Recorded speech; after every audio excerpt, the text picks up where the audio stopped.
Hey, bonsoir tout le monde. Alors ce soir, on se retrouve pour parler d'un poste très spécial. Donc c'est celui de directeur adjoint ou de directrice adjointe, évidemment, adjoint de direction.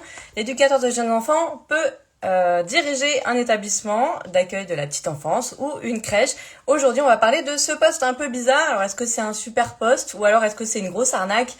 On va voir aujourd'hui, c'est Barbara qui va nous dire ça. Donc je vais l'inviter pour participer aujourd'hui. J'espère que tout le monde est en forme. Donc voilà, et dites-nous surtout, n'hésitez pas à nous dire si vous entendez bien, si tout se passe bien. Hey, et ça a marché! Ça va Barbara? Ben, ça va et toi? Ouais, puis le temps. C'est ça, Voilà, depuis un an. depuis un an quasiment, ouais. Bonjour tout le monde, bonjour Daniela, il y a des gens qui arrivent, on va vous laisser le temps d'arriver. Bonjour Juliette, bonjour Céline, bonjour Andrea, bonjour Gaëlle, bonjour Sylvie, il y a des gens que je connais. Il y a des élèves à moi. C'est vrai, aujourd'hui, je ne l'ai pas précisé aussi en introduction, mais non seulement on va parler du poste de directrice adjointe pour Barbara, donc je dis directrice au féminin puisque nous avons une éducatrice de jeunes enfants aujourd'hui, mais en plus on va parler aussi un petit peu la VAE puisque tu as utilisé donc ce parcours pour obtenir ton diplôme d'éducateur de jeunes enfants. Et c'est comme ça qu'on s'est connus. Donc du coup, on va en profiter pour faire un peu ma pub. Non, je plaisante, mais en tout cas pour parler de notre rencontre. Donc, bienvenue. Comment vas-tu, Barbara? Ben, ça va. Une belle évolution du coup depuis l'obtention du diplôme. Ouais, Euh, c'est pas si vieux. Et, euh, et tu vas faire un peu ton bilan introspectif aujourd'hui. Et n'hésitez pas dans le chat à poser vos questions. Nous, on a noté aussi, on avait envoyé quelques-unes cette semaine. Mais déjà, Barbara, je suis ravie qu'on échange en live. Ça me fait toujours plaisir de me dire, ben voilà, maintenant on peut faire un live entre collègues, c'est rigolo, c'est drôle quand on part voilà, de relations élève à formatrice entre guillemets. Je t'ai pas vu longtemps, mais voilà, c'est sympa. c'est ça.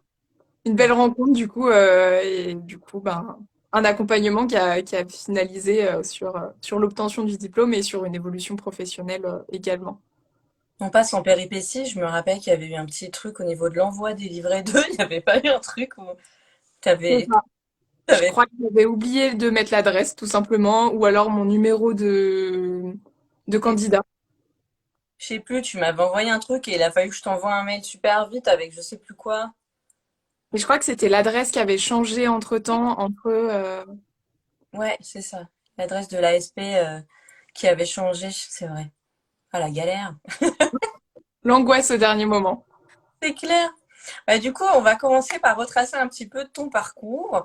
Pourquoi tu t'es lancé dans la petite enfance? Pourquoi donc tu étais auxiliaire de puériculture à l'origine? Voilà, qu'est-ce qui s'est passé jusqu'à ce que tu deviennes éducatrice de jeunes enfants? Déjà, j'ai commencé en tant que CAP.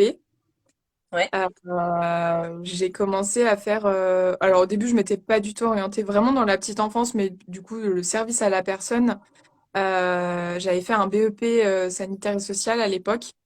ouais. Et j'avais fait la première année et ça m'a pas vraiment plu, le domaine du coup des personnes âgées, tout ça. Mhm. Et du coup, mon stage en crèche s'était super bien passé. Voilà, ça m'a conforté dans le choix que vraiment c'était avec les enfants que je voulais travailler.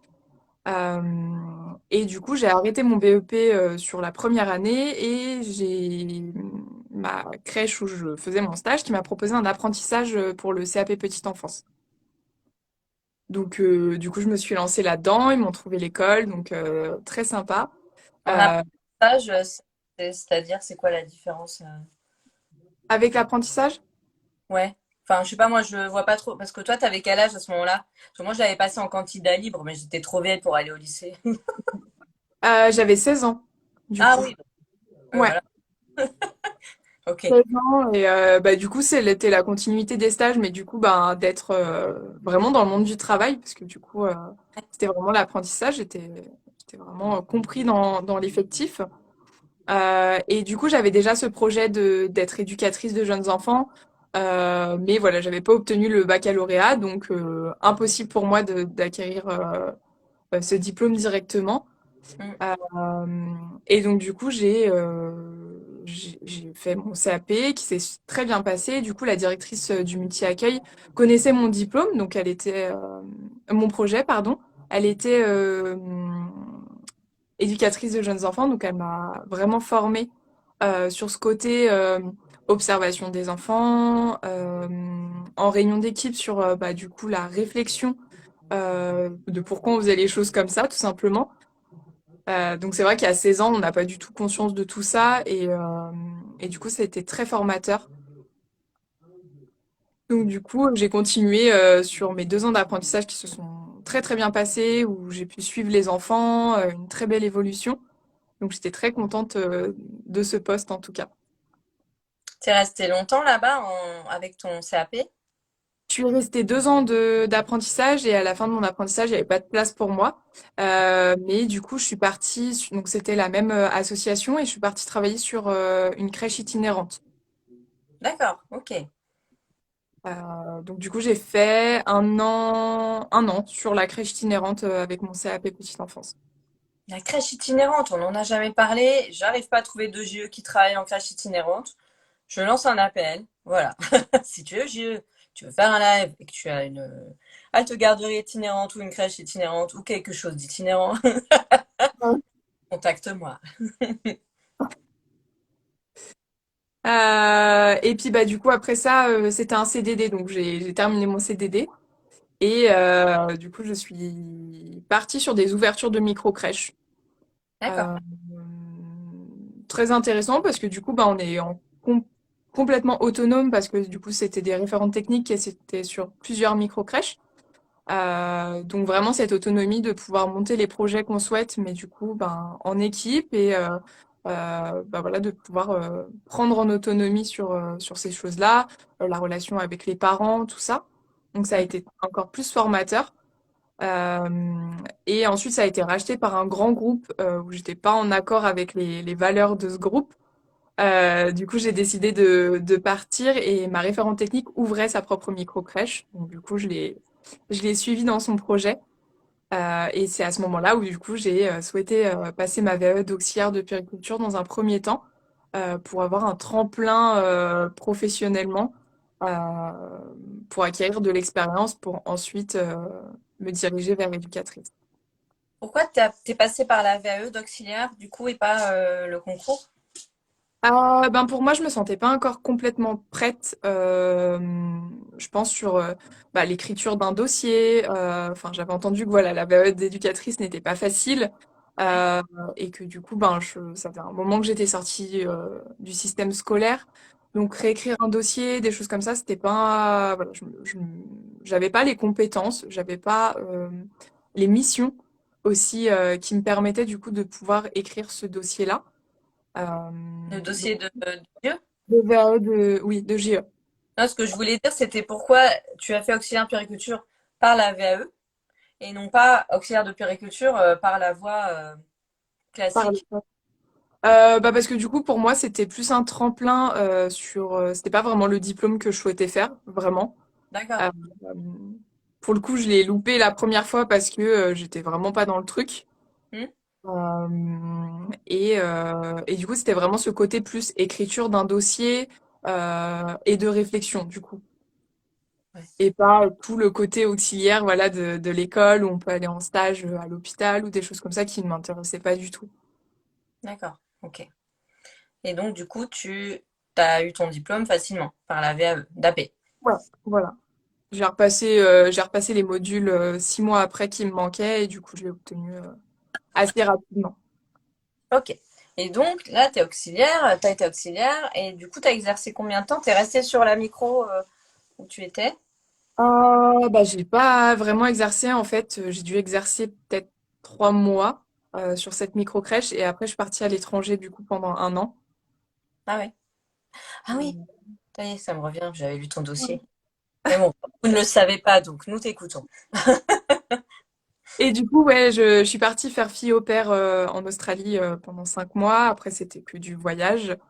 Mais du coup, c'était un projet personnel, mais qui m'a apporté du coup beaucoup sur bah, la confiance en soi, pouvoir, ben, voilà, vraiment sur la confiance en soi et le fait de voyager seul et de bah, prendre des décisions qu'à l'époque je n'arriverais peut-être pas à prendre et qu'aujourd'hui, du coup, je suis capable de prendre grâce à ce voyage en partie.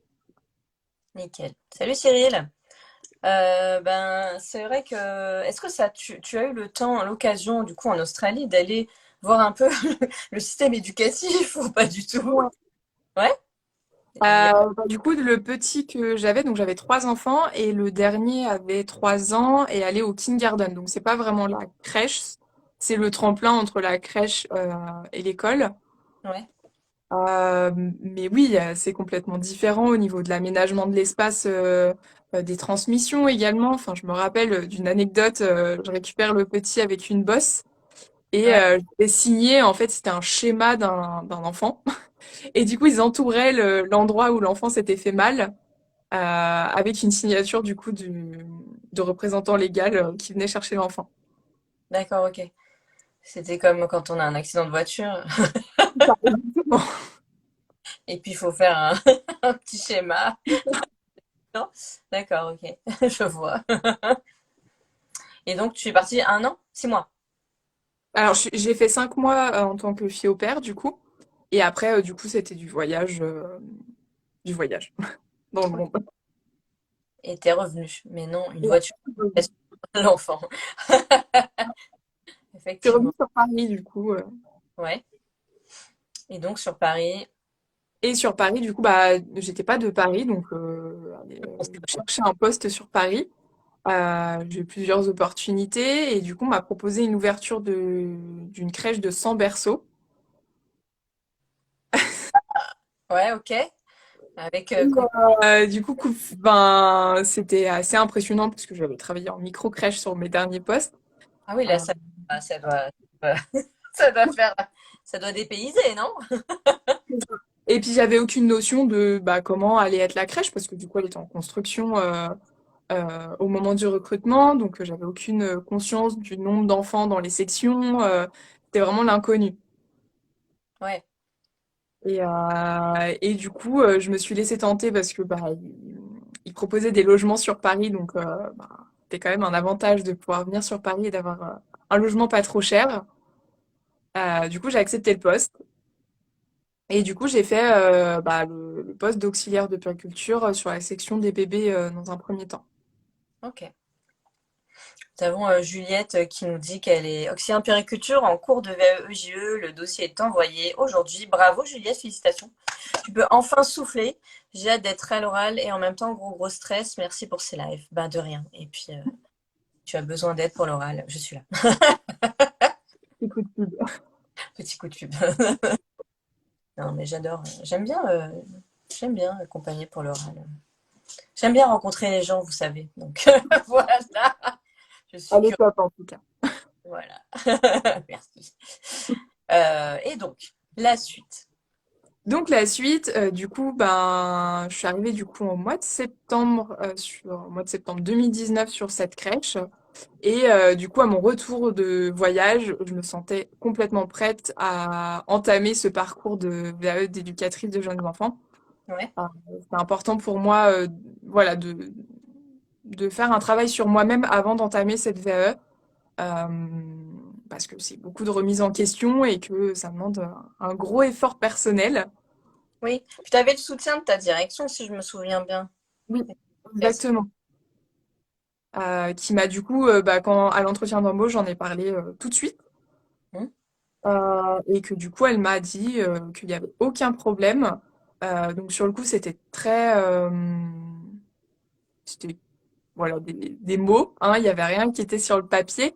Mais du coup, voilà, elle était au courant. J'ai fait mes preuves du coup en tant qu'auxiliaire de puériculture sur la section des bébés. Hmm. Euh, et en fait, c'est quand l'éducatrice de jeunes enfants de cette section-là est partie. C'était à peu près avant le premier confinement, où du coup j'ai tenté le coup. Je me suis dit, ben, je vais demander si à tout hasard je peux prendre les fonctions d'éducatrice de jeunes enfants en attendant qu'ils recrutent. Ouais, Et ça m'aide beaucoup sur ma VAE. Et du coup, elle a accepté tout de suite. Il y a eu du coup une demande faite au niveau du siège de la crèche. Euh, carrément. et du coup, j'ai eu une lettre, un petit peu une lettre de mission, comme quoi voilà, je pouvais prendre les fonctions d'éducatrice de jeunes enfants sur la structure. Ouais, super. Entre le moment où tu lances cette démarche-là, et en fait, ton parcours a duré combien de temps, toi? Le rédaction et passage à l'oral? Ah, ça a duré presque 2 ans. D'accord, ok, t'as pris ton temps. Ouais. T'as bien fait. Non, c'est bien. J'avais vraiment besoin d'avoir ce côté expérience sur le terrain au final. J'ai eu la chance du coup d'avoir ces fonctions-là et de pouvoir faire mes preuves, mais aussi du coup de pouvoir écrire ce dossier qui est complètement du coup de la remise en question. Donc j'ai commencé des situations quand j'étais chez les bébés, mais au final, au mois de septembre, je suis passée sur la section des moyens Ouais, et les situations ont complètement changé. Je me suis dit, non, non, ça va pas. Je prends cette situation-là, elle est juste géniale. Donc du coup, beaucoup de remises en question. Je crois que c'est 3 mois avant l'envoi du dossier où je me suis dit non, je change tout, ça va pas. Et du coup, en fait, j'ai travaillé 3 mois intenses ouais, juste avant de l'envoi. ok. Je voulais revenir sur ce que tu disais par rapport à la directrice qui t'a soutenu immédiatement. Moi, j'ai quelques élèves qui ont ce problème de, voilà, qui veulent faire leur démarche de VAE. Donc, je vous rappelle pour ceux qui nous regardent que la VAE de JE, c'est une démarche personnelle. Vous n'êtes pas obligé d'informer votre employeur que vous la faites. C'est à vous de décider. Maintenant, il y a des hiérarchies qui sont plus ou moins, qui vont vous soutenir ou pas. Moi, j'ai de plus en plus d'élèves, enfin, j'ai quelques élèves, c'est pas le cas. La directrice leur met des bâtons dans les roues, ne les laisse pas mener des réunions, ne les laisse pas, alors, pour des excuses un peu bidons, ou parfois il y a de la jalousie, hein, tout simplement, ou des directions anti-VAE, parce que ça existe. Et je voulais savoir si, soit ce que tu pensais de ça, ou si tu avais quelque chose, des conseils à donner aux candidats à la VAE qui n'ont pas le soutien de leur direction et qui ont vraiment envie de se lancer là-dedans, mais qui ont besoin de réaménager un poste en fait. Parce que clairement, c'est ça l'idée. C'est qu'il faut que vous soyez EGE sur le terrain maintenant pour valider la VAE. Pour avoir le diplôme, il faut que vous l'exerciez. Donc voilà, il faut aussi que la direction vous suive là-dedans. Complètement. Enfin, moi, j'étais sous l'ancienne réforme, donc déjà, il demandait une certaine expérience aussi. Mais là, oui, complètement, il faut avoir ces fonctions-là. Euh, Moi, je pense qu'il faut savoir faire ses preuves sur le terrain et pas hésiter de voilà, montrer que vraiment on est capable de prendre ces fonctions-là. Je pense qu'il y a aussi beaucoup de ce que nous, on apporte au sein de la structure. Euh, et peut-être que du coup, si jamais vraiment c'est un frein et que la direction, c'est pas leur truc et que la BE, c'est pas ça, ne pas hésiter surtout à changer de structure et à parler du projet tout de suite sur un nouvel entretien d'embauche et d'être accueilli par une structure bienveillante et qui a envie de voir évoluer ses professionnels en voie de VAE. Ouais, c'est pas évident. C'est effectivement quelque chose que vous pouvez annoncer en entretien. Il y a des moments où ben, quand on est bloqué, comme ça, il faut partir. Il faut pas non plus lancer un dossier de VAE quand on est coincé et qu'on n'a pas vraiment de marge de manœuvre, ça sert à rien. Il faut mieux prendre son temps, y aller, changer de structure et puis voilà, se dire que voilà, on le fait dans les meilleures conditions et on est prête et on est prêt ou prête. On nous dit dans le chat, donc au cocon de Sarah nous dit Salut Monsieur J. Oui, Élise, ouais, c'est ton cas, effectivement. Euh, au concours de Sarah nous dit c'est dommage vraiment. J'ai eu la chance d'avoir des missions de JE dans mon ancien groupe et aujourd'hui je suis relais de direction. Mission EGE dans ma nouvelle structure. Ouais, super. Et ça, c'est un peu la meilleure des situations. J'ai envie de dire, c'est tout bénef aussi pour la direction de vous accompagner là-dedans, dans ce processus, parce qu'elle peut vous déléguer des choses. La directrice adjointe dont on va parler aujourd'hui, c'est pour ça qu'on fait ce live, peut aussi déléguer des choses. Il suffit que vous ayez un poste de référent pédagogique ou de relais de direction et c'est nickel. Ouais. Donc moi, ma question maintenant, qui est, tu as changé de structure entre le moment où tu étais auxiliaire et le moment où tu es devenu vieux?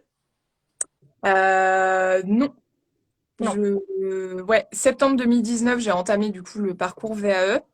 d'accord. Euh, j'ai eu les fonctions d'éducatrice à partir de mars 2020, quelque chose comme ça. Et du coup, j'ai obtenu mon diplôme l'année dernière. Je sais plus, ça devait être en mars 2021, quelque chose comme ça, je C'était pense. à 21 quand on est allé là-bas. En fait, il faut savoir que Barbara, je l'ai accompagnée pour son oral de VAE. Et le jour où elle passait l'oral, j'étais sur place, mais j'étais pas son, j'étais pas son jury. Et on s'est reconnus tout de suite, coucou! Donc c'était rigolo. Donc voilà, on les soutenu moralement. J'avais bien aimé, c'est-à-dire tu es sortie de l'oral, tu étais confiante, hyper sûre de toi. Ça a bien déstabilisé toutes les candidates autour qui étaient là, oh mon Dieu, je l'aurais jamais. Quand tu es partie, les filles étaient là, oh, c'est horrible. Maintenant on peut le dire, on peut en rire. Non, franchement, je suis tombée sur un jury. Après, je sais pas si le dossier fait tout, hein, vraiment. Mais en fait, ils ont lu mon dossier et ils ont été complètement fan, vraiment. Enfin, sur le coup, en fait, je me suis dit, mais enfin, l'entretien a duré 20 minutes. Alors que normalement, ça dure 1 heure. Et bah, du coup, bah, ça se passe bien, ça se passe pas bien. Et puis, en fait, je suis tombée sur un jury. euh, Il y en a beaucoup qui ne parlent pas et qui ne disent rien. Et là, à l'inverse, je suis tombée sur un jury voilà, qui appréciait, voilà, qui le verbalisait surtout. Donc, ça m'a confortée et du coup, ça m'a donné aussi confiance en moi pendant l'entretien. Ouais, nickel. Et du coup, ça s'est bien passé. Une grande période des jurys aussi. Nous avons un autre membre de jury, éducateur à domicile, qui nous regarde ce soir. Hello. Euh, et du coup, quand tu as été diplômé JE, donc fête du slip, mais tu es retourné en tant que JE sur cette même crèche où tu es parti. Alors, du coup, j'ai obtenu mon diplôme en mars, quelque chose comme ça, et je suis restée jusqu'à juillet. J'ai fini l'année. D'accord, tu as fini l'année.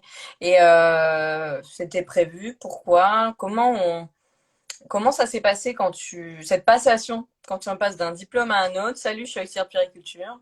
Le lendemain, j'arrive, je suis éducateur de jeunes enfants. Bon, tu avais déjà la fonction.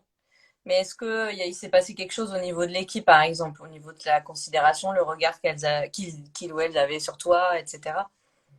Ah oui, ça n'a pas été facile. Je vois, j'ai ma petite Kérène que j'ai accompagnée pendant sa formation d'auxiliaire pendant 3 ans sur la même structure. Ça n'a pas été facile pour moi de prendre mes marques, clairement. Euh, alors, plus chez les bébés, du coup, où j'ai fait le tremplin avec le départ de l'éducatrice de la section, la reprise après le confinement avec du coup euh, des normes complètement aberrantes. Enfin, du coup, on était à 4 enfants par section avec des lavages de mains. Enfin, vraiment une organisation complètement différente. On était normalement 35 bébés, on s'est retrouvé avec 10 bébés, pas toutes les professionnelles. Donc, du coup, au niveau de l'organisation, ça a été très compliqué. Hum. Il y a des professionnels qui m'ont fait vraiment confiance de suite. Et du coup, qui avaient besoin de... L'ancienne éducatrice sortait de l'école, du coup, n'avait pas ce côté un petit peu accompagnant et se laissait un petit peu guider par les professionnels et moins dans le management d'équipe. Euh, et là, du coup, certaines avaient besoin du coup de d'accompagnement et un peu de recadrage au niveau de l'organisation. Et certaines, à l'inverse, se sont senties complètement emprisonnées et du coup, te dire, bah voilà, je l'entendais, hein, on va pas se mentir, elle est auxiliaire, pour qui elle se prend, voilà. Donc du coup, j'en ai reparlé avec ma direction parce que du coup, le cadre n'avait pas été réellement posé auprès de l'équipe vu que ça a été fait assez rapidement euh, avec le confinement, le départ de l'éducatrice. Du coup, j'ai proposé de refaire une réunion d'équipe avec la direction pour pouvoir vraiment reposer les fonctions qu'on me donnait. Euh, Ouais. pour qu'aussi, du coup, l'équipe comprenne mon rôle, parce que c'est normal, c'est pas évident de passer du coup de auxiliaire, où, voilà, je fais mon travail, et éducatrice, où il y a quand même ce côté un petit peu management de l'équipe, surtout sur des grosses équipes, hein, il y avait quand même une équipe de 10 professionnels chez les bébés. Donc, du coup, il y a quand même ce côté management, organisationnel. Et du coup, ouais, il y a certaines professionnelles où ça a été compliqué.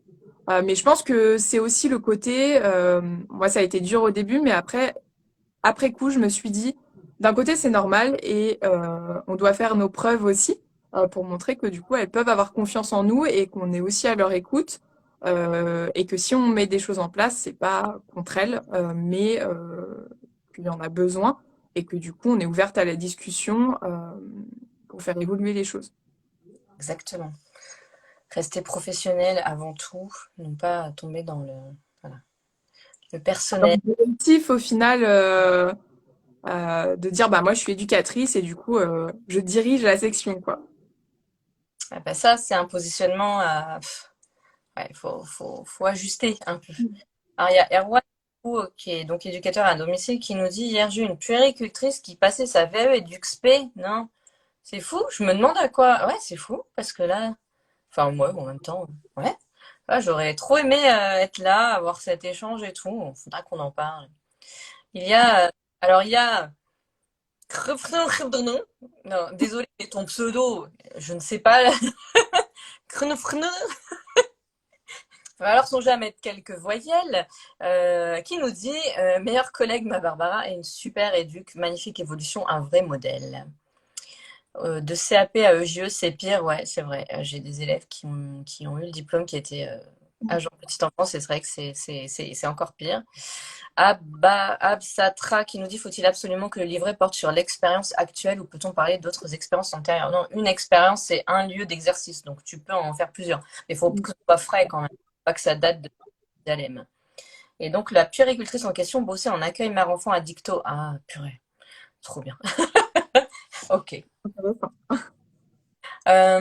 Du coup, entre ce moment-là où tu passes ta VE et puis tu es diplômé, est-ce que ta vision du métier, ton regard change quand tu reviens sur ton lieu d'exercice? Est-ce que du coup tu dis wow, là maintenant, voilà? Ou est-ce que tu prends le temps ou de toute façon tu avais cette optique de partir? Euh, En fait, du coup, quand j'ai été diplômée, j'avais déjà l'équipe me faisait bien confiance parce que du coup, chez les bébés, du coup, je suis restée quelques mois. Et ensuite, au mois de septembre, du coup, j'ai changé d'équipe sur la section des moyens. Ouais, Euh, et le début d'année a été très compliqué parce que du coup, on a fait des réunions d'organisation, tout ça. Et il y avait des professionnels qui ne me connaissaient pas. Donc, il y en a qui m'avaient suivi. Donc, voilà, le lien de confiance s'était déjà créé. Mais d'autres où, voilà, du coup, ce lien a mis un peu plus de temps à se créer. Euh, je dirais bien 4 mois avant que du coup on puisse vraiment échanger et que du coup il y ait vraiment ce lien de confiance et d'écoute qui se crée. Euh, je dirais, du coup, à partir de... Un petit peu avant ma validation, en fait, je sentais vraiment une dynamique assez agréable dans l'équipe, où du coup, voilà, tout le monde se confiait à moi. Je faisais vraiment le lien entre la direction et l'équipe. Donc mon positionnement s'était vraiment mis en place. Donc en fait, ça m'a pas fait de changement parce que du coup, pour moi, j'étais éducatrice. ouais, parfait. Et au niveau de ton accompagnement auprès des enfants, ça n'a rien changé? Non. Et du coup, les familles n'étaient pas... Enfin, du coup, Elles ont je moins. disais lors de l'adaptation que du coup, j'étais l'éducatrice de jeunes enfants de la section. Et du coup, c'est toujours passé. Donc, ça m'a jamais mis la pression non plus de me dire, bah, si je le réussis pas, euh, bah mince, du coup, qu'est-ce que je vais dire à tout le monde? Voilà, j'avais vraiment ces fonctions dès le... Chez les bébés, ça a été plus compliqué de faire le lien, vraiment, de me positionner, mais arrivé chez les moyens, voilà, j'avais vraiment ce positionnement d'éducatrice, donc pas vraiment de changement. Hmm. C'est parfois une posture schizophrénique. Laurence nous dit aussi, coucou, une belle expérience, je suis adjointe depuis 10 ans, mais un rôle pas simple par moment car nous faisons souvent tampon. Qu'est-ce qui t'empêche de passer cette barre de adjointe, Laurence? Est-ce que l'autre fois j'ai lu sur Facebook, hein, clairement, il y avait quelqu'un qui disait que euh, quand on est diplômé par la VAE, parfois c'est un frein dans les entretiens d'embauche. Moi, je conseille souvent de ne pas en parler. Un diplôme est un diplôme. Euh, il y a des recruteurs qui rechignent à recruter, c'est redondant ce que je dis, mais à embaucher des EJE parce qu'ils ne croient pas en la VAE. Qu'est-ce que tu penses de cette chose-là? Parce que du coup, toi, tu es parti, tu as changé de poste. Comment. Tu as annoncé que tu avais fait la VAE, t'as rien dit, comment ça s'est passé pour toi? Moi, j'aime bien le dire parce que du coup, j'ai un parcours assez atypique ayant passé par tous les diplômes. Et du coup, les recruteurs sont très intéressés par ce type de poste. Alors, je sais pas si c'est parce que du coup, il y a vraiment tous les diplômes ou enfin, je sais pas vraiment, mais du coup, ça match tout de suite. Et à chaque fois, je suis tombée sur des recruteurs où la VAE, ça leur a jamais posé de problème. Mais alors, est-ce que du coup, il y a déjà eu cette expérience avant des différents diplômes et c'est pas juste 2, 3 ans d'expérience de CAP et que du coup, je me lance dans la VAE. Voilà, je sais pas si c'est ça qui bloque les recruteurs. Après, moi, enfin, du coup, maintenant que du coup, je suis recruteur, euh, je, ben, pour moi, ça m'a jamais posé problème vraiment de. Ce qui les bloque, clairement, c'est que pour eux, c'est dévaloriser le diplôme de JO. Passer leur VAE, pour eux, c'est que voilà, on n'a pas fait les 3 ans d'études et du coup, le diplôme n'a pas de valeur pour eux. Alors que je trouve que quand on sort de l'école, c'est vraiment deux approches différentes. Comme dit Erwan, c'est des trajectoires différentes. C'est-à-dire que on sort de l'école, on a le savoir, mais on n'a pas vraiment le savoir-être et le savoir-faire. C'est-à-dire qu'on connaît, mais en pratique, on n'est pas EGE. On a le diplôme, mais on l'est pas. Et on doit construire. Alors que c'est l'inverse, la VAE, c'est qu'on est déjà EGE sur le terrain, on a du bagage, on commence à s'instruire, on commence à aller chercher les infos, et là, on devient aussi encore plus EGE qu'on ne l'était. Mais c'est vraiment c'est le même diplôme, mais pas avec le même cheminement, pas avec la même démarche. Donc moi, les deux se valent, et je pense que c'est méconnu, en fait, la VAE. Il y a plein de gens qui ne savent pas ce que c'est, tout simplement. Et c'est cette méconnaissance qui fait que voilà, les gens appréhendent et ont des idées reçues, etc. Et c'est dommage de faire des généralités sur ce qu'on ne connaît pas. Et donc, Il y a quand même plusieurs, enfin, grosses groupes de crèches où du coup ils parlent souvent d'accompagnement à la VAE. Enfin, on le voit sur les annonces, ce genre de choses. Et alors, je sais pas si du coup c'est une évolution sur la vision de cette VAE ou si c'est un truc un peu un coup marketing. Bon, on recrute, on accompagne alors qu'au fond on n'accompagne pas réellement. Mais en tout cas, on le voit de plus en plus sur les annonces, dans les avantages des entreprises. c'est-à-dire qu'ils proposent les parcours VAE, c'est ça? Ben, C'est il ça. y a des entreprises qui sollicitent des organismes de formation pour accompagner les professionnels en poste pour la VAE. Et bah, du coup, c'est mon cas. Moi, j'ai pas mal de crèches ou de structures d'accueil qui financent mon accompagnement aux professionnels, du coup, qui sont prêtes.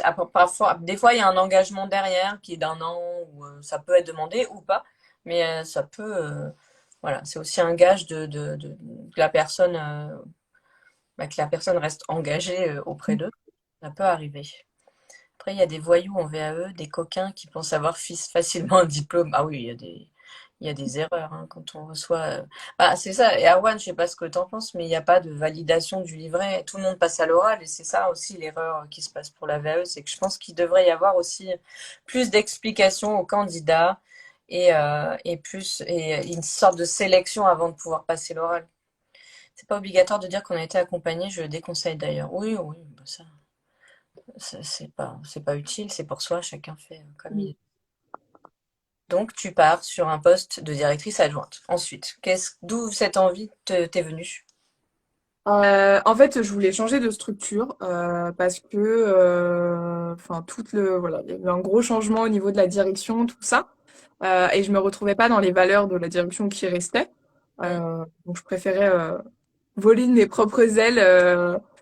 Et en fait, je ne recherchais pas forcément une évolution tout de suite, mais un poste d'éducatrice. Là, du coup, j'étais quand même très autonome, hein, j'étais vraiment bah, sur des grosses équipes, donc au niveau management, tout ça.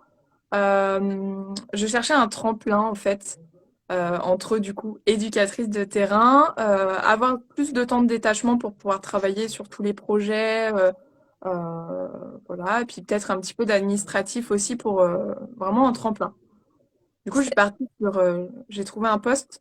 C'est-à-dire un genre un passage avant une carrière de directrice, c'est C'est ça? ça. Tu sais, c'est rigolo de se dire que c'est le diplôme, le poste de directeur adjoint, c'est un peu perçu comme un moment de formation sur le terrain. C'est comme un stage ou une période d'apprentissage avant de devenir directeur ou directrice, comme si ça allait nous transmettre un peu la moelle de la profession et c'est rigolo. Enfin, moi, je pense que c'est sûr que c'est une expérience riche et qui marque VAE Café Ruisse. Euh, ouais, c'est, Bah, c'est- du coup, en fait, j'ai trouvé un poste de... Je ne me rappelle plus du nom exact de l'offre. C'était un petit peu EJE de terrain. En fait, c'était des crèches d'appartements. Et du coup, il y avait voilà, une direction euh, qui gérait ces 4 crèches d'appartements. Donc, du coup, pas de direction sur la structure. Donc, du coup, je trouvais ça intéressant. Vraiment sur cette autonomie de management et de gestion bah, de conflits de famille, de l'équipe, tout ça. Mais quand même d'avoir ce côté bah, soutien de la direction au cas où, de pouvoir les appeler. Voilà. Est-ce, Euh, est-ce qu'on prend un poste d'adjointe parce qu'on a un peu peur au début de se transformer en manager? Ou est-ce qu'on se dit le traumatisme il sera moins violent si on prend le temps de travailler un peu son management depuis l'intérieur, tu vois, en secret. Tu vois ce que je veux bah moi, c'est surtout que j'ai passé du coup des entretiens pour être, par exemple, référente technique. dire? Ouais. Et je sentais que lors de l'entretien, j'étais pas à l'aise encore. Il me manquait un bagage de confiance en moi, peut-être. Voilà, enfin, c'est un gros tremplin, je trouve quand même entre bah, le terrain où on touche pas du tout à l'administratif, où on fait nos petites popotes, et puis c'est un peu le monde des bisounours, hein, on va pas se mentir, et le côté tremplin directrice où on est complètement, bah, on est cadre, on a une responsabilité énorme de la gestion administrative énorme également. Et en fait, quand on est sur le terrain, on se rend pas compte de tout ça. On se dit, ah, la directrice, elle est bien dans son bureau, avec son téléphone, son PC. La musique. Mais C'est- je pense que c'est ce que je dis. Alors, ceux qui me connaissent, ils savent que je dis souvent poste directeur adjoint, c'est avoir le cul entre deux chaises. Ça les fait rire. Et c'est par rapport à ce poste-là, comment tu te positionnes justement? Alors, c'est-à-dire, bah, je suis pas en section. Mais j'ai quand même un rôle d'encadrement, mais je suis aussi directrice en quelque sorte et je suis relais, donc je dois quand même faire un peu d'administratif, mais je veux quand même des temps d'observation. Enfin, comment on arrive à trouver le juste équilibre dans ce poste-là? Et puis même par rapport à l'équipe, est-ce que c'est pas plus compliqué pas d'imposer, mais de se positionner en fait en tant qu'agent? Parce que non, ou alors est-ce que c'est pas l'équipe qui ne sait pas comment se positionner, tu vois? Je dis ça parce que moi, c'est un poste que j'ai très mal vécu, hein, donc voilà. C'est pour Bah aider. moi, c'est très bien du coup. Ouais, bah tant mieux. Voilà les Euh, facettes. non, j'ai eu la chance du coup de trouver une crèche. Donc du coup, bah, non. Du coup, l'expérience que je disais avec les crèches d'appartement, je n'y suis plus Ouais. parce que du coup, il me manquait. Je me suis pas retrouvée vraiment dans cette expérience. Ça ne me correspondait pas en fait. Je pense qu'il me manquait peut-être un bagage administratif. Vraiment, j'avais envie de toucher à cet administratif et à la gestion en fait globale d'un établissement. Et je m'ennuyais. Clairement, je Ouais. trouvais pas, voilà, j'étais pas bien au travail, donc je me suis dit tant pis, je change. Et du coup, voilà, je cherchais vraiment un poste de directrice adjointe ou de directrice. Et du coup, c'est ce que je disais, en passant des entretiens de directrice, voilà, ils me prenaient, mais moi, non, je le sentais pas, de prendre des décisions, alors que j'avais jamais touché à ben, un management global d'une structure. Non, c'est quand même des décisions assez importantes à prendre, que ce soit au niveau RH, facturation, enfin des choses voilà où ça touche quand même au gros de l'établissement. Mhm. Du coup, non, j'étais pas prête à prendre un poste de direction tout de suite. Et du coup, j'ai été appelée par une crèche donc de 90 berceaux. Donc je me suis retournée sur une grosse crèche Ouais. T'as peut-être, avec un poste. t'as peut-être plusieurs adjointes, du coup. Non, du coup, je suis la seule adjointe. Il y a la directrice qui est infirmière puéricultrice, Ouais. moi éducatrice, et on a une secrétaire en plus D'accord.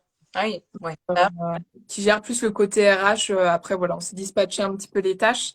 Mais voilà, c'est vrai que c'est un gros soutien quand même en plus. d'accord. Alors, ce qui Et dit entre la direction et l'équipe, mais la communication est essentielle dans ce rôle. Oui, bah ça, dans tous les rôles même, je dirais. oui, qu'on soit éducatrice sur le terrain, pour le coup, enfin, c'est la même chose.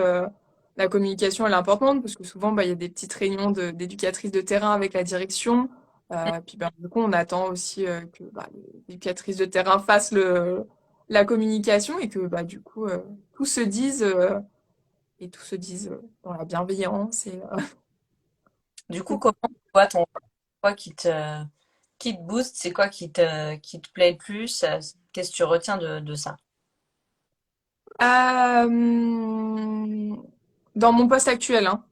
Hmm, entendu. J'ai la chance d'avoir une direction top, vraiment, où on a exactement les mêmes valeurs, où on est vraiment cohérente. Enfin, voilà, quand on va voir l'équipe et que du coup on dit quelque chose, on dit la même chose. Donc on est très cohérente et c'est un peu ce côté, voilà, le cul entre deux chaises. C'est toujours la peur de se dire, ben, c'est pas moi qui ai la dernière décision. Donc du coup, si je fais une gourde, je fais une gourde, quoi. Tu disais sur mon poste actuel, parce que là, tu es plus sur la crèche de 90 berceaux, c'est ça? Ah, d'accord. Ok. C'était du coup en général. Ok. Oui, oui, là, du coup, on va cibler maintenant sur les postes de directrice adjointe ou directeur adjoint. S'il y en a qui sont à ces postes-là, n'hésitez pas à nous faire coucou dans le chat ou si vous avez envie d'un poste comme ça, entre le marteau et l'enclume. C'est ça. Et à poser vos questions si besoin, nous dire si ça se passe bien, si ça se passe pas bien. Donc, toi, en tant que directrice adjointe, tu as pu passer de suite directrice adjointe ou il t'a fallu une dérogation? Non, j'ai pu tout de suite avec bah, du coup le nombre d'expériences que j'ai sur le terrain. Je pense que j'avais au moins 8 ans d'expérience, donc du coup c'est passé tout de suite. Euh, Bon, ça dépend du PMI, du coup. On se disait tout à ouais, l'heure, oui, privé. c'est ça. Euh, la PMI à l'époque où j'étais dans le 94, il fallait que ce soit le JE directrice adjointe, elle ait 3 ans d'expérience en tant que JE sur le terrain. Donc moi, je les avais pas, j'avais 1 an et demi et du coup, j'avais une dérogation Mm. de la PMI parce que de toute façon, il n'y avait plus de directrice et que j'avais été lâchée comme ça, seule. Non, bah là c'est oui, ça dépend de puis des structures aussi, hein, je pense. Hein, c'est aussi elles qui voient ce qu'elles ont envie dans leur recrutement également. Oui, oui, c'est ça. Encore Euh, une fois, on parle de la VAE qui est mal vue. Ben, du coup, ça peut être ça aussi. Ça peut être de se dire, bon, bah, directrice adjointe, oui, elle éduque, ça fait 5 mois qu'elle éduque, bof, quoi. Alors ouais, que. c'est vrai qu'elle étudie aussi les profils, etc. Hmm. Donc, il y a des cas exceptionnels ou pas. C'est quoi pour toi les qualités pour prendre un poste comme ça d'adjoint? Euh, alors, je pense, dans un premier temps, pour moi, c'est la confiance en soi. Vraiment, parce que du coup, il y a des prises de décision. Du coup, c'est d'avoir confiance en soi pour pas avoir peur, ben, qu'on soit pas d'accord avec nous. Ensuite, pour moi, c'est l'écoute, du coup. Euh, L'écoute, le dynamisme, courir un peu partout et répondre aux besoins de tout le monde. Euh, et puis après, bah, ça va être bah, la bienveillance, hein, être empathique aussi, mais empathique, mais pas trop non plus, parce qu'on peut vite se faire avoir sur tous les interlocuteurs. Hein. Je parle pas que de l'équipe je parle des familles aussi. Donc oui, empathique, mais pas trop. Oui, et pas se mettre on n'est pas dans le transfert non plus. C'est ça. Est-ce que c'est un poste qui te permet aussi, enfin quand on va sur un poste d'adjoint comme ça, de se dire, bah voilà, moi sur le terrain, je suis tout le temps dans le faire, dans le faire, dans le faire. directrice, j'ai pas envie parce que je veux pas être trop dans l'administratif. Et comme je veux retrouver un peu l'essence de mon métier et vraiment avoir des temps de détachement, vraiment aller observer l'enfant, ben voilà, je choisis un poste de directeur adjoint. Est-ce que tu penses que c'est aussi une des raisons et est-ce que ton poste te permet de faire ça au niveau de d'observer les enfants, d'accueillir les familles, de faire des entretiens avec les parents, être vraiment dans le co-cheminement, dans la coéducation ou dans l'accompagnement de la parentalité? Est-ce que du coup, ça, tu as l'impression que du coup, tu peux plus faire ce travail-là d'éducatrice ou pas? Du coup, je suis dans une crèche de 90 berceaux, donc il y a quand même une grosse part d'administratif. Ouais. Enfin, vraiment, hein, ça fait partie de, je pense, 95% de mon temps. Ah oui, Euh, d'accord. Vraiment, hein, voilà. J'ai récupéré une crèche, pas problème, mais du coup, où il y a eu des difficultés, des grosses difficultés. C'est aussi pour ça que j'ai accepté le poste, parce que du coup, j'aime bien le challenge et Et, du coup, ça. niveau turnover d'équipe, niveau accueil des familles ou manque de projet, de motivation Il y a eu. Alors, en fait, l'ancienne directrice n'était pas. Je ne sais pas. Mais au niveau administratif, il y a eu beaucoup de choses à récupérer, en Ouais, tout cas. Euh, de qualité perçue aussi au niveau des locaux. ok. Euh, enfin, un bureau complètement désorganisé avec des classeurs. Mais enfin, j'avais jamais vu ça le jour de l'entretien, vraiment. Ouais. Du coup, cette directrice est partie euh, au moment où je suis arrivée. Donc, j'ai été recrutée par ma directrice actuelle. Les locaux, enfin, vraiment un aménagement de l'espace pas du tout réfléchi.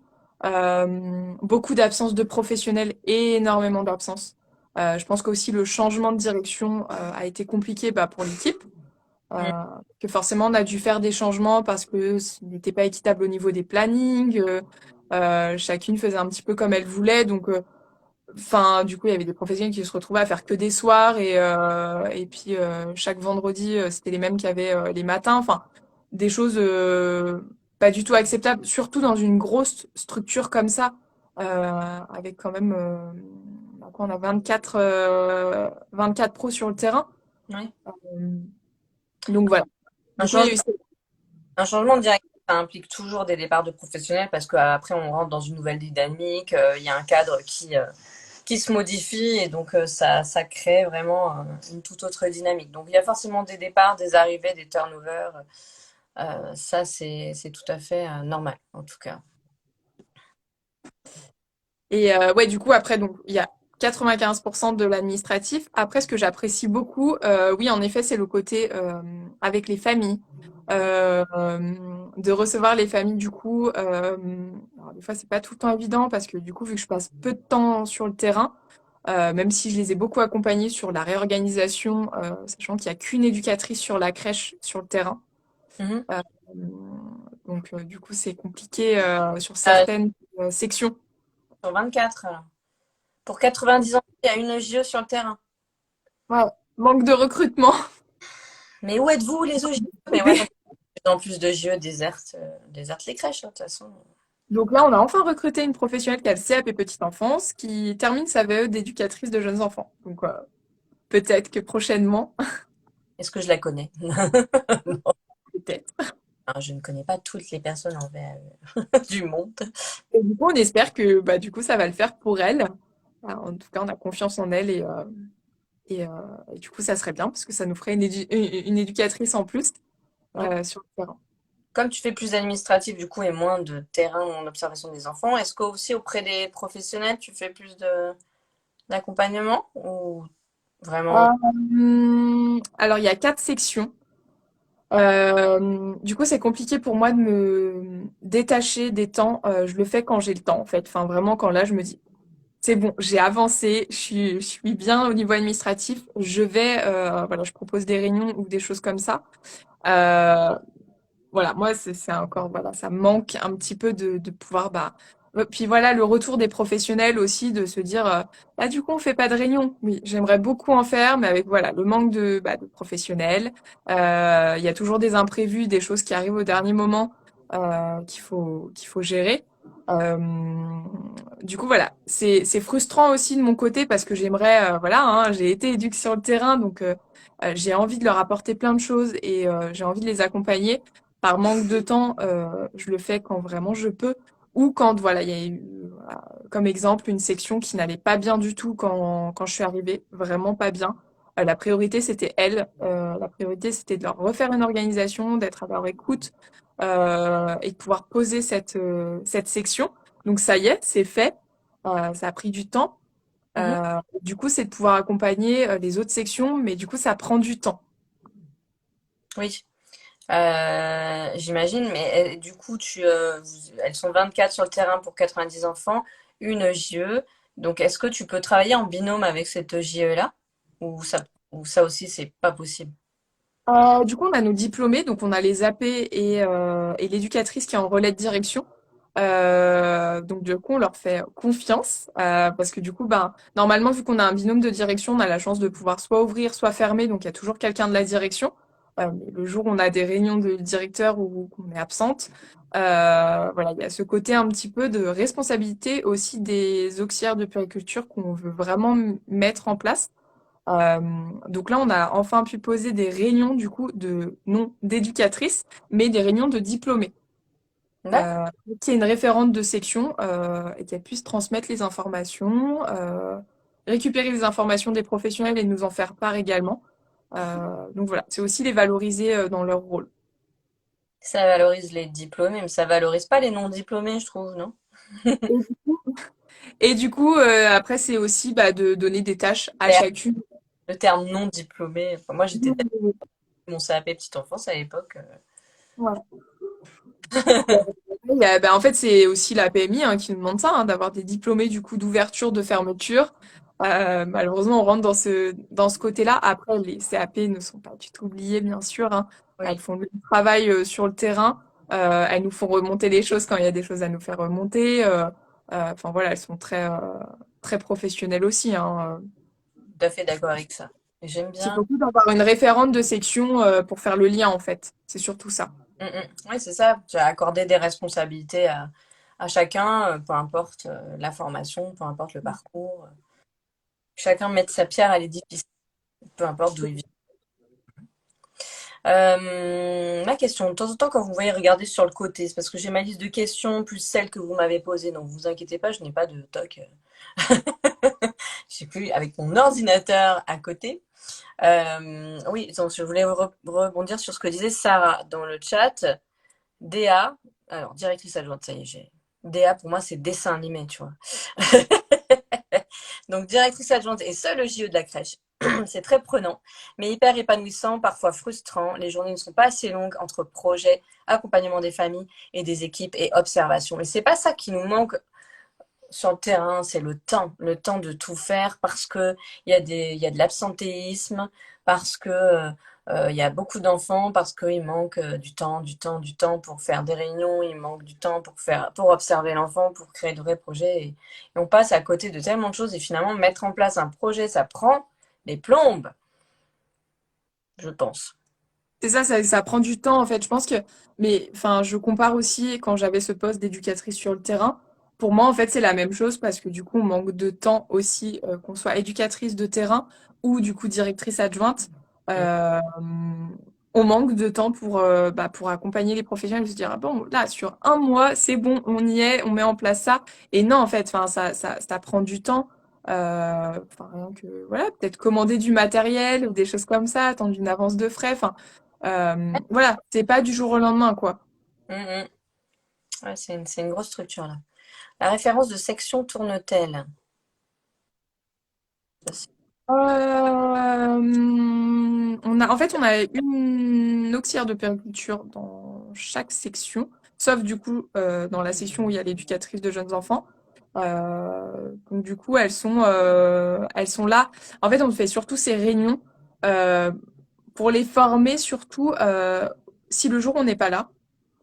Qu'elles sachent se réorganiser, manager une équipe, des choses comme ça. Donc il y a aussi ce côté-là parce que du coup, après si elles sont pas là, bah ça sera une CAP qui prendra enfin le rôle. Mm, Euh, mais en tout cas, sur nos fiches et sur ce que nous demande la PMI, ce sont du coup les diplômés qui prennent ces relais de direction, en fait, hein, c'est ça. Donc, du coup, non. Pour ces réunions, ça tourne pas. Après, chacune des professionnels rapporte, enfin, voilà, elles viennent souvent au bureau et le bureau est grand ouvert. Donc, du coup, elles viennent régulièrement nous faire des points, nous dire, bah voilà, j'aimerais bien mettre en place ça. Et du coup, bah voilà, qu'elles échangent avec leur équipe et du coup ça se met en place plutôt rapidement du coup. Donc du coup si tout le monde est OK, que nous on est au courant et que ben tout est good, et ben allons-y. Et du coup ça les valorise aussi d'être écoutés mm. au projet. Nadège nous dit on manque de temps, oui, car on est souvent en remplacement. Gaëlounette, des journées de 35 heures, c'est clair, on voit pas les journées passer, c'est clair. Tac, le chat, CAP référent de section reconnue pour les compétences et non le diplôme, oui, c'est exactement ce qu'on prône. Et Mm. s'il il te demande si tu te vois revenir vers un poste de géoterrain ou pas du tout. C'est dur. Euh, non, pas du tout parce que j'ai besoin de prendre du recul. Je trouve que quand on est sur le terrain, même si j'ai beaucoup aimé, hein, et que parfois ça manque un petit peu parce que j'y suis carrément moins, hein, on va pas se mentir. Euh, alors, gérer le côté management d'équipe, gérer les émotions des enfants et la gestion globale en fait de l'organisation de la journée. Euh, et je pense que ça fait beaucoup en fait de gérer ce côté management organisationnel, gestion des familles, parce qu'on est le premier interlocuteur, hein, comme tout le monde sur le terrain. Et les émotions des enfants, ça fait beaucoup. Et du coup, pour moi, c'était une frustration de ne pas pouvoir accompagner les familles comme je souhaitais, et les professionnels également. Effectivement, c'est frustrant, oui. On y prend goût quand même à ce bureau, hein. J'avoue. Bon, c'est vrai que c'est bien. Enfin, du coup, j'apprécie ce moment de terrain et d'échange du coup avec les équipes. Euh, Quand je suis sur le terrain, voilà, d'avoir un autre lien avec les équipes et de recevoir les familles dans le bureau quand voilà, il y a Mm. tellement de soucis différents que voilà, ou des accompagnements à faire voilà, sur la morsure, des choses comme ça. Et des fois, quand on est sur le terrain, on peut échanger, mais il y a les autres enfants autour, il y a les professionnels, il y a les autres familles qui arrivent, et du coup, on n'arrive pas à avoir cet accompagnement complet qu'on souhaiterait avoir. Et là, du coup, on l'a. Enfin, on peut prendre une heure avec les familles, et on a ce temps. On ferme le bureau et c'est agréable. Oui, des fois, j'avais l'impression, moi, que le bureau, le fameux bureau, l'antre de tous les secrets, ça vous plaît pas trop, hein, quand vous êtes sur le terrain, qu'on soit dans le bureau, les yeux, ou même des fois les responsables de section, parce que ça peut arriver. Voilà. Et nous, enfin, moi, j'avais ce sentiment en tant que vieux, quand j'allais au bureau, je culpabilisais parce que je viens avec mon PC, puis je voyais les filles qui passaient, qui regardaient ce que je faisais, etc. Et c'est des moments très compliqué, je trouve, où on se dit, je suis dans le bureau, je fais mon travail. J'espère que la professionnelle pense pas que je ne fous rien, parce que c'est pas parce qu'on est dans le bureau qu'on fout rien. C'est pas parce qu'on n'est plus auprès des enfants et sur le terrain et du coup ou on vaut mieux que celles qui sont sur le terrain. C'est un positionnement pour moi qui a été tellement compliqué. Après, quand j'étais directrice, je me sentais plus légitime, du coup, d'être dans le bureau et moins sur le terrain. Mais en tout cas, ma porte était toujours ouverte et n'importe quel professionnel pouvait venir s'asseoir, souffler s'il y avait besoin, parler. Et c'est important d'avoir cette transparence, je pense, avec l'équipe, des moments où on ferme la porte du bureau et oui, tu as des responsables de section, etc., de faire remonter, bah là, on se voit pour telle raison. Là, je travaille ça, ou elle passait devant mon bureau. Ça me déculpabilisait, mais en même temps, j'étais transparente sur ce que je faisais, tu vois. Bah là, je fais la commande, t'as vu, oh là là, c'est compliqué. Ou justement, je les interpellais, ils disent, t'as pas des conseils à me donner parce que là, je suis un peu perdue. Voilà. Je pars dans un monologue. Du coup, je me rappelle de cette tension du bureau. Je sais pas si vous, dans le chat, ça vous rappelle quelque chose, mais ouais, c'est ambiant. Mais moi, j'ai vite pris goût au fait d'être dans le bureau. C'est pour ça que je suis devenue adjointe et après directrice assez vite parce que tout ce qui était création, les écrits professionnels, moi, c'était mon truc. Le management. les réunions, etc.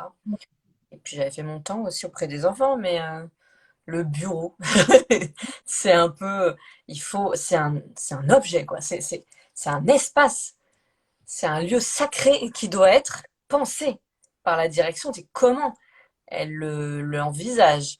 Parce que voilà, porte ouverte, porte fermée, à quel moment il faut penser ça? Parce que Ouais. il y a là-dedans, ce qui se passe dans la tête quand elle passe devant le bureau, c'est ouf.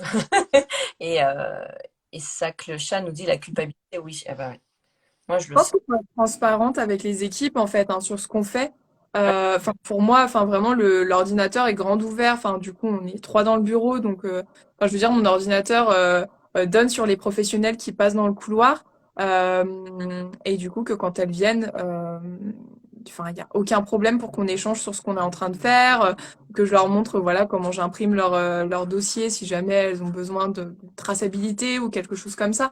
Enfin voilà, enfin quand je suis sur un planning et qu'il faut que je fasse les plannings, ben voilà, on va échanger, on va prendre du temps et du coup je pense que pour le coup elles apprécient ce moment de venir dans le bureau et on échange vraiment avec elles, enfin vraiment, on prend vraiment le temps et puis des fois c'est elles qui nous disent bon bah faut peut-être que je retourne en section, mais elles apprécient de venir dans le bureau du coup et d'échanger et de prendre ce temps un petit peu de pause et formateur à la fois en fait.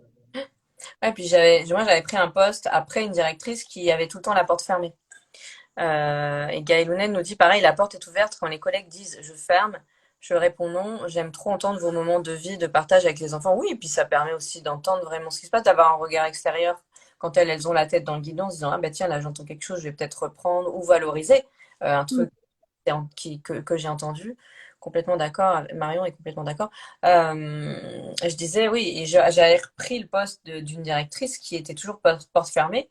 Et je me rappelle bien, les premiers temps, j'avais les portes ouvertes et les filles me parlaient derrière la porte. Je fais, mais rentre, rentre, bah, assieds-toi, assieds-toi. Elle me regarde, genre, je peux m'asseoir?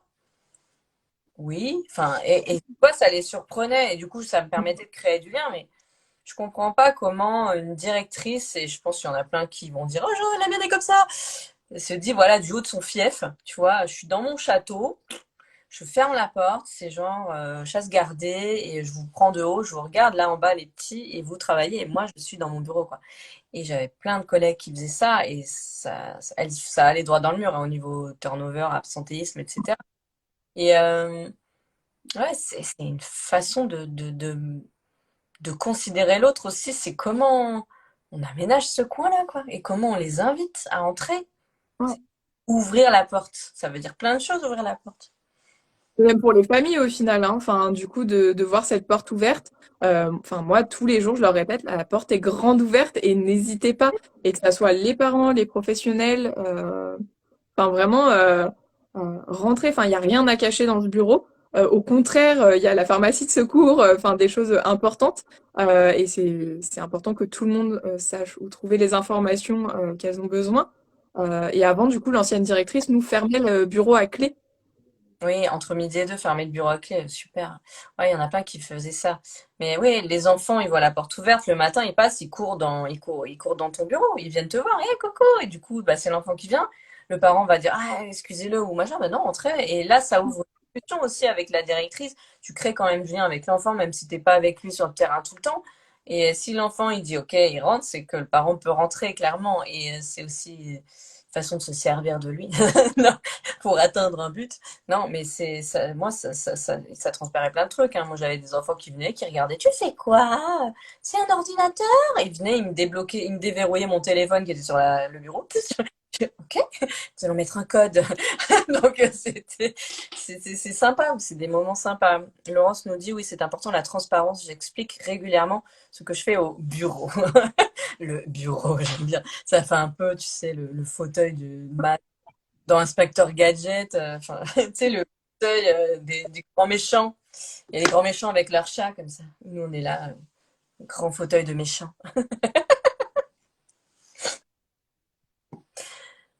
Le travail en équipe, on en parle. Comment tu fais pour encadrer une équipe? Comment, parce que là, c'est une équipe pluridisciplinaire. On est, même, je dirais plutôt pluriprofessionnel, du coup.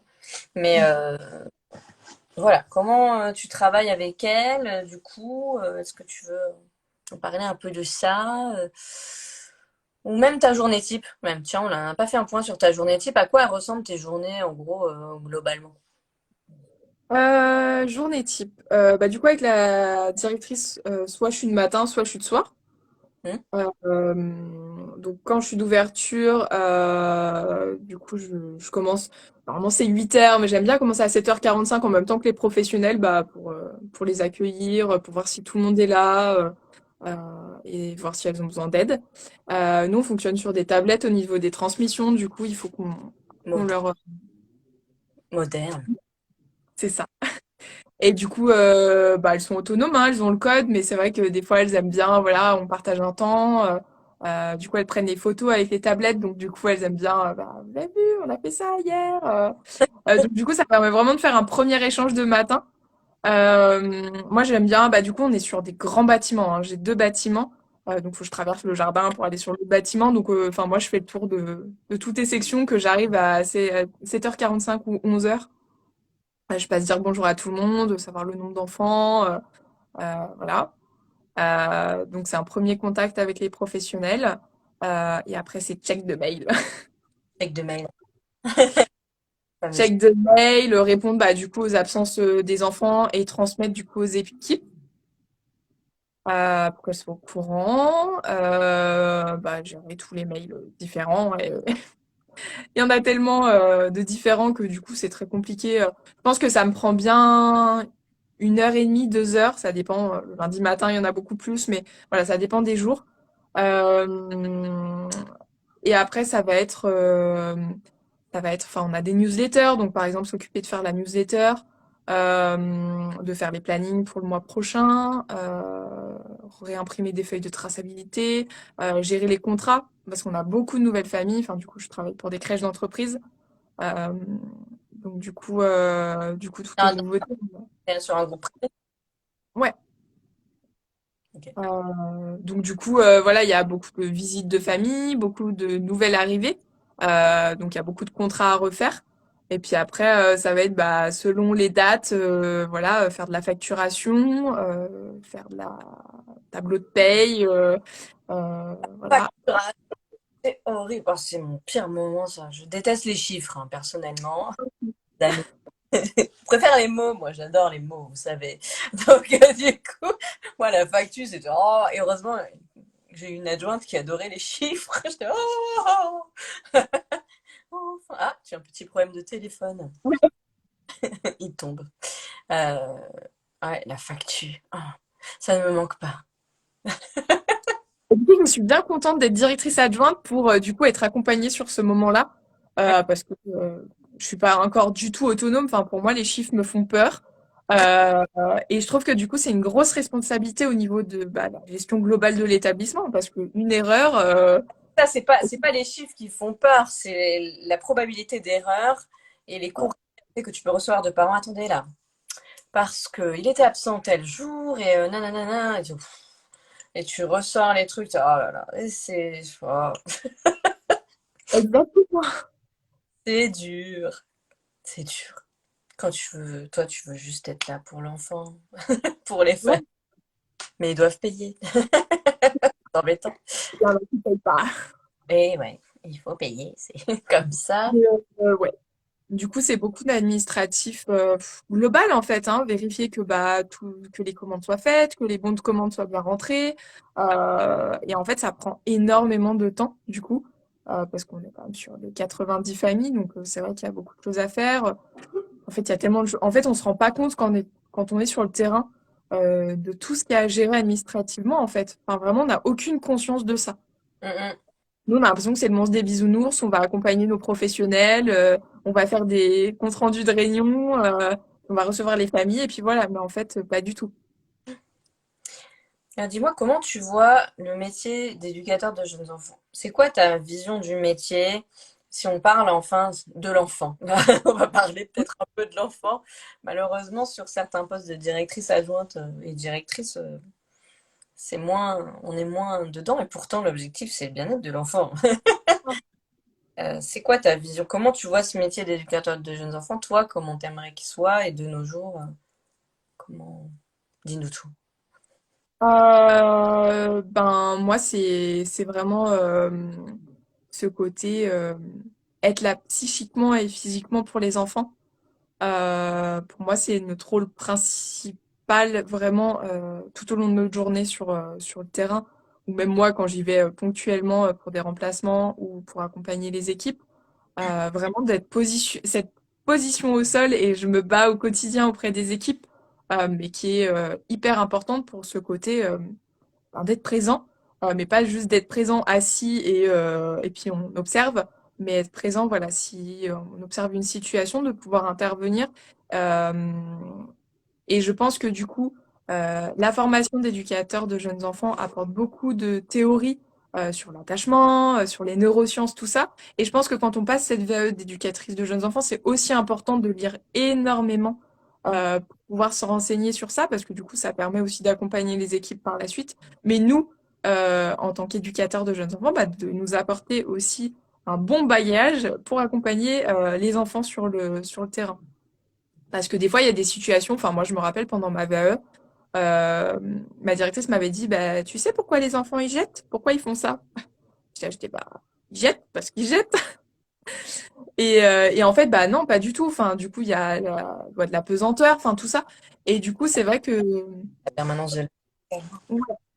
l'- Et bah voilà, l'objet il est lourd, il est léger. Enfin voilà, il y a ce côté aussi mathématique que l'enfant va se créer. Et bah, à l'époque, je connaissais pas ça. Et pour moi, c'est ça une bonne éducatrice, c'est de connaître bah, tout le développement de l'enfant déjà.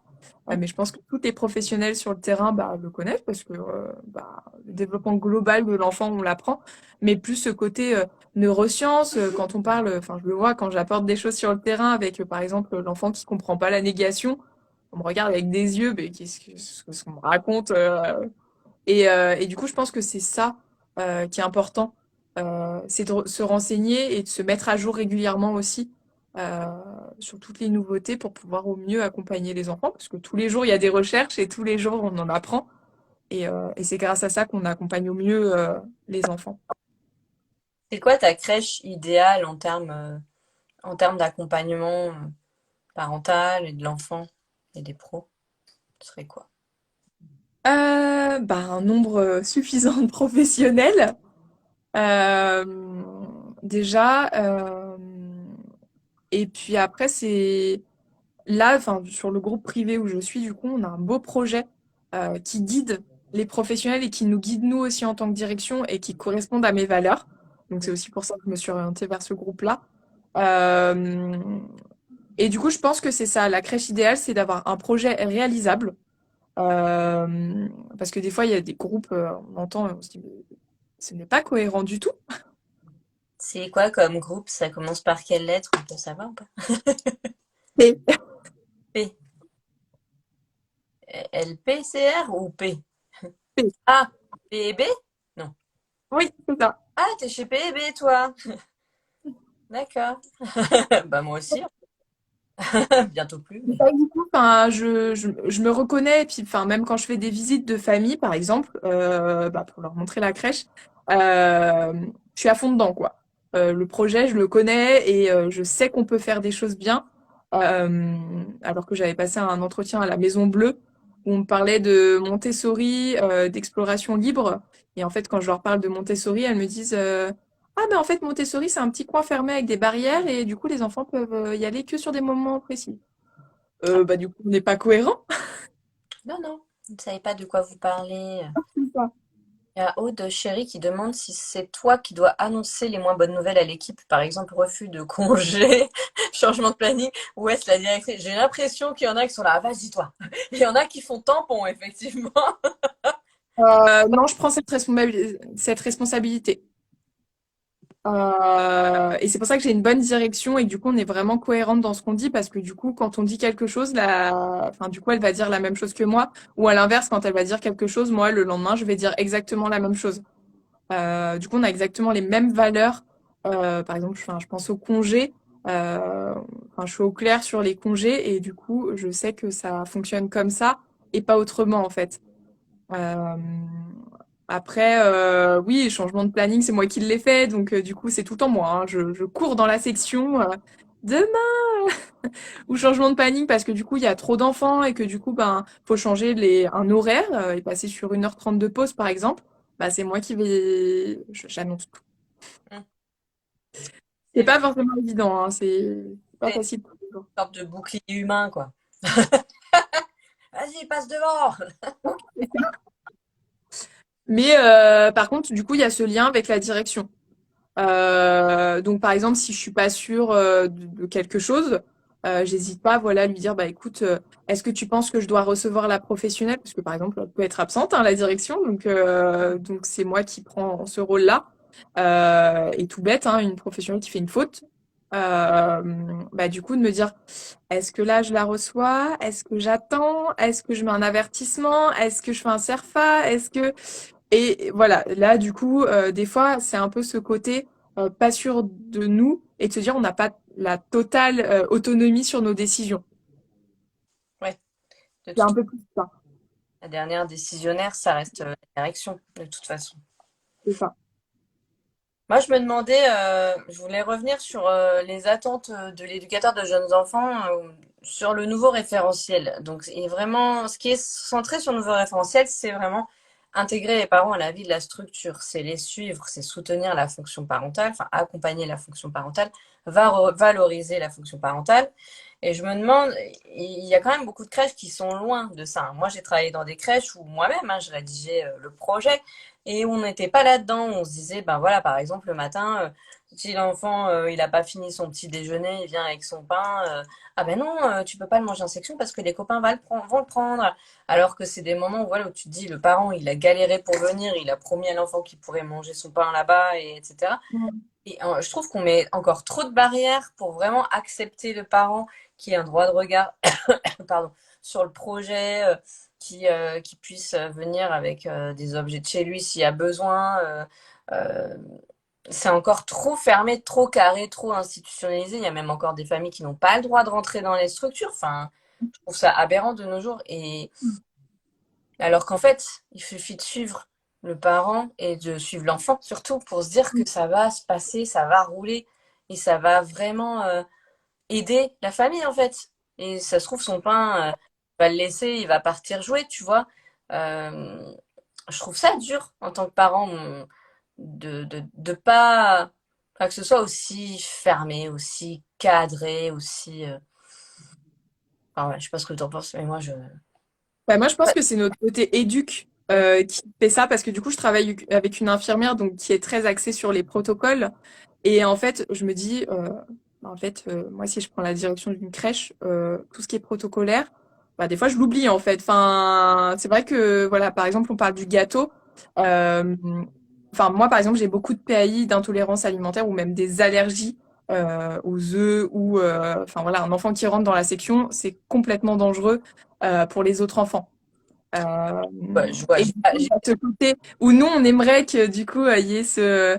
Enfin, même moi, hein, j'aimerais vraiment un peu à la baba cool, hein, on est réputé pour ça, les éduques, de se dire l'enfant et la famille, l'enfant et la famille. Et des fois, on oublie ce côté un peu protocole et que si l'accident arrive, on est responsable. il faut trouver un consensus. Tu peux très bien proposer à cet enfant-là, ben ouais, tu peux manger, tu peux finir ton gâteau dans mon bureau ou à côté, ou voilà. Mm. Tu trouves Complètement. un moyen. Moi, j'ai connu une professionnelle qui râlait parce que le doudou de l'enfant, c'était, oui, ma licorne géante pour celle qui la voit. Enfin voilà. Ah non, ce doudou, il est trop gros, hein, vraiment. Oui, mais si c'est son doudou. Ah oui. Ouais, mais c'est trop gros, ça prend de la place. Mais on s'en fout! L'enfant, il en a pas! C'est dingue ça! Et a priori, voilà, ou de non, le doudou il doit rester à la crèche, hein, parce que voilà, Mm. il faut un doudou maison, un doudou crèche. Bah oui, mais ton doudou qui reste à la crèche n'a pas l'odeur de la maison. Alors oui, c'est galère, ok. Il y a des enfants qui adhèrent à ce truc-là et qui vont suivre, mais il y a des enfants, non, Mm. comment tu fais? Non, mais oui, il y a plein de choses. Enfin, pour te dire, aujourd'hui, j'ai une famille qui m'a demandé, j'ai une petite fille qui est devenue propre à la maison, mais à la crèche qui refuse les toilettes et le pot de la crèche. Et du coup, la maman m'a envoyé un mail en me disant, est-ce que à tout hasard, elle veut ramener son pot de la maison? Est-ce que c'est possible? Bah oui. Allez, gars, drôle. Et ouais, tu vois, et ça, en tant que Oh directrice. non. Et à l'époque, il y a une époque où j'étais fermée, hein, moi, j'étais pas là. J'aurais dit non, tu vois. Mais maintenant, 10 ans après, je te dis, mais oui, heureusement que moi j'ai appris. Hein. Il faut évoluer aussi, il faut se remettre en question. Avant, j'étais nulle, maintenant, ça va. Mais, mais oui, complètement, quel bel exemple. Mm, Bah oui. Et du coup, par contre, quand je l'ai communiqué aux professionnels, parce que du coup, bah, j'ai pris la responsabilité de dire oui, parce que je trouve que, bah oui, pourquoi pas. En plus, c'est une petite fille, bah, du coup, qui se retient toute la journée, donc risque d'infection urinaire. mm, mm, Enfin, voilà, faut trouver aussi une solution pour accompagner l'enfant, mais aussi, bah, la famille qui peut être inquiète. mm, Et du coup, les professionnels complètement braqués, mm. Et Ça, bah, euh, ça me rappelle un cas, j'avais une année, c'était une petite fille qui ne mangeait pas, qui refusait tout aliment à la crèche. Et en fait, c'était le contenant le problème. Oula, j'ai mon ordi qui fait mon ordi qui s'est éteint et tout va bien. Du coup, je suis bleue. Voilà, c'est bon. Et c'était le contenant le problème. Et j'ai dit aux parents de ramener. Dans quoi elle mange à la maison? Ils m'ont ramené, c'était une sorte de pot en verre, je sais pas quoi. Et elle a mangé super bien à la crèche avec. Et puis petit à petit, j'ai fait des. Voilà, je lui proposais les deux en même temps. Elle faisait sa tambouille. Et après, elle a complètement laissé. Et c'est ça qui était rigolo. Et c'est ça, accueillir la famille aussi. Et la comprendre et suivre l'enfant. non, mais il faut trouver des solutions. Enfin, comme on dit, on met des actions en place. Mais du coup, on en met régulièrement en place. Enfin, moi, tous les jours, j'ai des parents qui arrivent. Bah, il a les fesses rouges. Voilà. Et du coup, ben, est-ce que je peux essayer de ramener mes couches? Est-ce que je peux essayer de ramener mes lingettes? Bah, oui, essayons. Enfin, si c'est pour le bien-être de votre enfant et Tant que pour ça fonctionne. l'économie, pourquoi dire non? Voilà, on va gagner quelques couches sur les autres. Voilà. Non, c'est vrai que du coup, enfin, arrêter de se mettre des barrières sur des choses si voilà, il n'y a pas un danger pour les autres enfants et pour l'enfant en question, il n'y a pas de raison. Enfin, moi, j'ai le même cas hein, d'une petite fille qui ne mange rien, qui est d'origine libanaise, donc qui a l'habitude de manger des épices, des choses comme ça. On a fait un lien avec notre médecin, du coup, pour savoir quelles choses on pourrait en mettre en place. Est-ce qu'on peut rajouter des épices dans les plats? Est-ce que la maman pourrait ramener le plat fait maison avec un protocole qui serait écrit? Enfin voilà, je trouve important d'être à l'écoute et de pouvoir accompagner, en tout cas écouter dans un premier temps, trouver des solutions si c'est possible, parce que des fois, oui, il y a un protocole derrière, mais au moins d'écouter et d'essayer de trouver des solutions et de montrer aux familles qu'on essaye de mettre en place des choses euh, et, euh, et que voilà, on trouve une solution pour les inclure dans la crèche, parce que oui, on fait le lien entre la maison et la crèche. Euh, Parfois, enfin voilà, on parle du contenant. Euh, Pourquoi ne pas l'accueillir avec un contenant au repas? Alors qu'au final, oui, ça fait le lien. Je pense que peut-être que le rôle de la directrice adjointe, quelque part, ou du directeur adjoint, c'est aussi ça. Quand on a une directrice fermée, ou c'est peut-être d'ouvrir un peu l'esprit de la direction aussi, tu vois. Mm. Voilà, et de faire le lien, comme tu dis, entre le terrain et le Ouais. but. N'oubliez pas l'essence même du métier. N'oubliez pas que c'est l'enfant, n'oubliez pas que ses parents, quand elle a le nez dans son ordi et dans les protocoles et dans le projet et dans le cadre, être là aussi pour en parler et pour, voilà, elle t'apprend des choses administratives que toi, à l'inverse, tu peux lui procurer aussi certaines connaissances ou lui rappeler voilà, l'importance, cette importance-là de la bienveillance, de l'accompagnement, du suivi individualisé, etc., etc., et de dire allez, c'est pas grave, quoi. C'est quoi le plus important? Bah oui. C'est ça aussi. Si t'étais pas adjointe, tu ferais quoi là? Je sais pas. Je sais pas. Non, c'est vraiment ma voie pour le coup. Du coup, là, on m'a proposé un poste de directrice pour la rentrée. On m'a proposé pour juin, mais j'ai dit que non. Je voulais finir l'année auprès des équipes et du travail que j'ai entamé.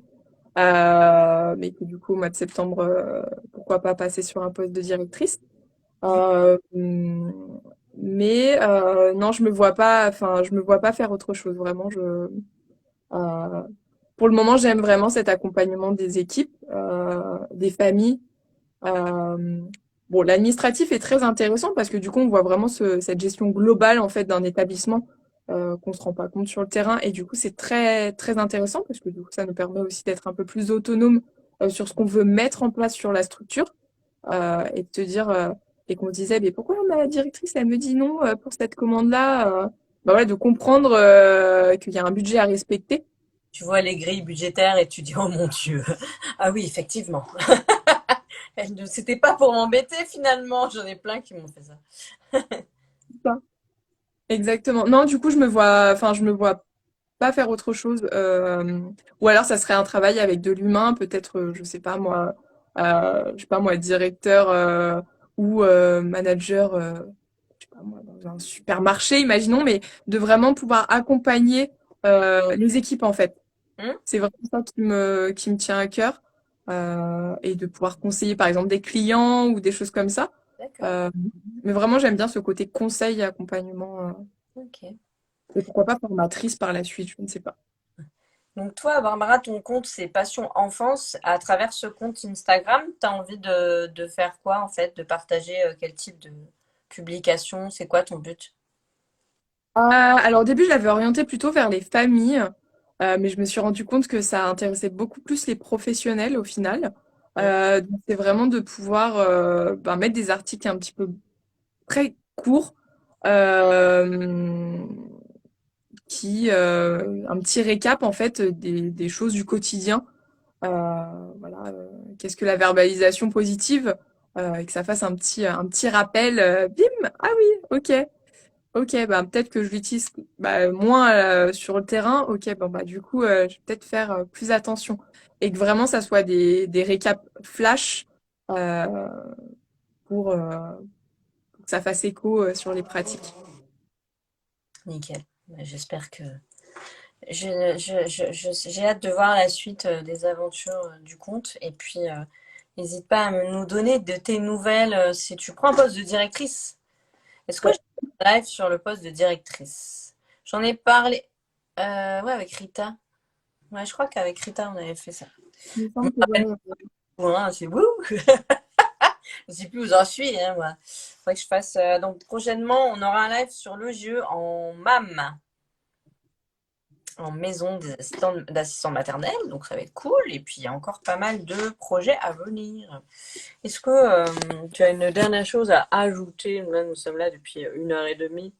Nous allons peut-être vous laisser. N'est-ce pas? Non, bah écoute, merci à toi en tout cas et merci à toutes celles et ceux qui ont été sur le live. C'était intéressant d'échanger avec tout le monde. Euh, et puis à bientôt pour de prochains lives. Prochaines aventures. Comme quoi, vous voyez, on peut avoir son diplôme d'éducatrice de jeunes enfants et puis dans la foulée passer directrice adjointe. Hein, ce n'est pas interdit et vous êtes légitime aussi. Nous avons Nadège qui nous dit merci beaucoup pour ce live qui va me servir dans mon nouveau poste. Ah, Barbara, bonne continuation. Merci Christelle pour ces lives qui sont toujours. Ah, d'accord. Oh, merci de rien. Et voilà, bah, on voit que ça vous a plu. Merci beaucoup à tout le monde.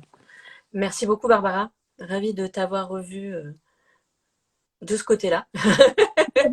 C'est sympa, ça me fait toujours plaisir voilà, de discuter avec des collègues. Et mais je vous dis à tous bonne soirée. Le live sera en replay comme d'habitude. Et puis voilà, que vous dire de plus? Parce que je vous love comme d'habitude. Au revoir, bisous à tous. Salut tout le Bye. monde! Salut tout le monde et à bientôt.